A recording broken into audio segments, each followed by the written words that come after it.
Students, आज का हमारा जो टॉपिक है वो है operation theatre. Operation theatre hospital में एक ऐसा डिपार्टमेंट है, एक ऐसी फैसिलिटी है जहाँ पे हम diagnostic as well as surgical procedures carry out करते हैं।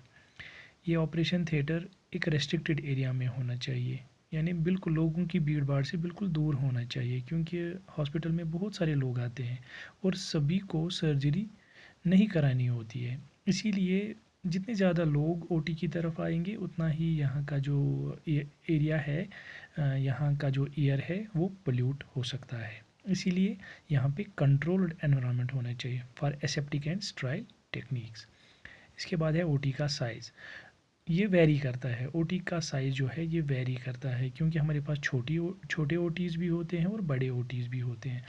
यानी छोटी सर्जरीज़ के लिए छोटे ओटी जिसका size minimum 20 length 20 breadth 10 height होनी चाहिए, यानी 400 स्क्वायर फीट का होना चाहिए। तो लार्ज ओटीज़ जैसे कि कार्डियक प्रोसीजर करना है, न्यूरो प्रोसीजर करना है, इन प्रोसीजर्स के लिए हमें बहुत बड़े बड़े इक्विपमेंट्स की ज़रूरत पड़ती है। तो यहाँ का साइज़ जो है ये ज़्यादा होना चाहिए ताकि वो सभी इक्विपमेंट्स यहाँ पे एकोमोडेट हो सके। तो इसकी लेंथ 20 होनी चाहिए, ब्रेड्थ 30 होनी चाहिए और हाइट 10 फीट होनी चाहिए, यानी ये टोटल एरिया जो है 600 स्क्वायर फीट। तो फिर उसके बाद है डोर्स। तो डोर्स जो ओटी के जो डोर्स है वो मिनिमम 4 फीट वाइड होने चाहिए ताकि यहाँ से हम पेशेंट को ट्रॉली पे ले जा सके और वहाँ से निकाल सके। आइडियली स्लाइडिंग डोर्स होते हैं ओटी में, ठीक है। इसके बाद है वेंटिलेशन। तो ओटी की जो वेंटिलेशन है ये कंट्रोल्ड वेंटिलेशन होनी चाहिए, यानी एक सेंट्रल सिस्टम से फिल्टर्ड एयर ओटी में एंटर होना चाहिए। कहाँ से होगा? ये सीलिंग से आता है, ठीक है। इसका जो एग्ज़िट पॉइंट है वो वॉल पे होता है। तो मिनिमम ओटी में 15 एयर एक्सचेंजेस होने चाहिए पर आवर, जिसमें से 3 एक्सचेंजेस फ्रेश एयर के होने चाहिए। तो आजकल मॉडर्न टेक्नोलॉजी है, तो आजकल हमारे पास ultra laminar air flow system है जिसमें हम 600 एयर एक्सचेंजेस पर आवर कर सकते हैं, ठीक है।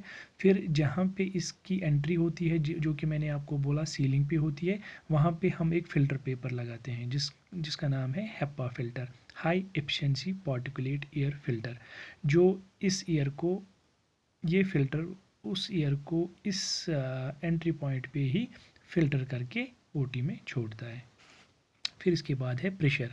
ओटी में जो प्रेशर है वो कॉरिडोर से 10% ज़्यादा होना चाहिए, ठीक है, ताकि जब हम डोर खोलेंगे तो हायर प्रेशर से ही एयर कॉरिडोर की तरफ आएगा, ठीक है। इसके बाद है ह्यूमिडिटी। तो ह्यूमिडिटी हम मेंटेन करके रखते हैं बिटवीन 50% टू 60%। इसके बाद है ओटी का टेम्परेचर।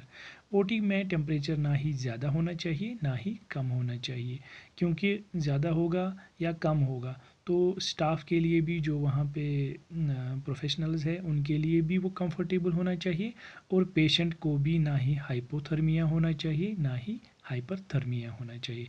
इसीलिए ओटी में जो टेम्परेचर है वो 20 टू 24 डिग्री सेंटीग्रेड होना चाहिए। उसके बाद है फ्लोर्स। तो जो फ्लोर की जो सरफेस है वो नॉन पोरस होनी चाहिए। यूजुअली हम सीमलेस विनाइल यूज़ करते हैं। इसको हम क्लीन करते हैं बाय फ्लडिंग और वेट वैक्यूम टेक्निक। उसके बाद है वॉल्स एंड सीलिंग। जो ये वॉल या सीलिंग जो है, जो इसकी फिनिश है वो हार्ड होनी चाहिए, नॉन पोरस होनी चाहिए, fire resistant, water proof, stain proof, seamless, non reflective and easy to clean.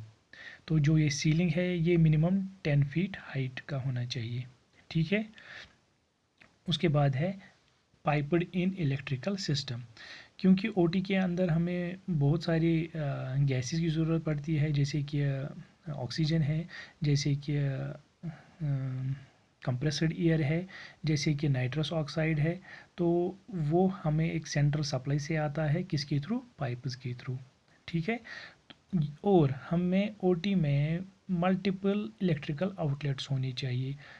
AC के भी आउटलेट्स होने चाहिए, जनरेटर सिस्टम के भी आउटलेट्स होने चाहिए, या हमें ओटी में यूपीएस बैकअप होता है उसके भी मल्टीपल आउटलेट्स होने चाहिए। क्योंकि हमें ओटी में बहुत सारे इक्विपमेंट्स जो पावर पे चलते हैं उनकी ज़रूरत पड़ती है। ठीक है, फिर है लाइटिंग। तो जनरल लाइट जो ओटी में होती है वो सीलिंग लाइट से होती है। ठीक है, तो यूजुअली हम ओटी में वाइट फ्लोरेसेंट लाइट यूज़ करते हैं। क्योंकि हम लाइट को फुट कैंडल्स में मेजर करते हैं, तो एनेस्थीसिया प्रोवाइडर के लिए 200 फुट कैंडल्स की लाइट होनी चाहिए, और सर्जिकल साइट या इंसिजन साइट के लिए 2500 टू 12500 फुट कैंडल्स की लाइट की ज़रूरत हमें पड़ सकती है। ये लाइट शेडोलेस होनी चाहिए। ठीक है स्टूडेंट्स।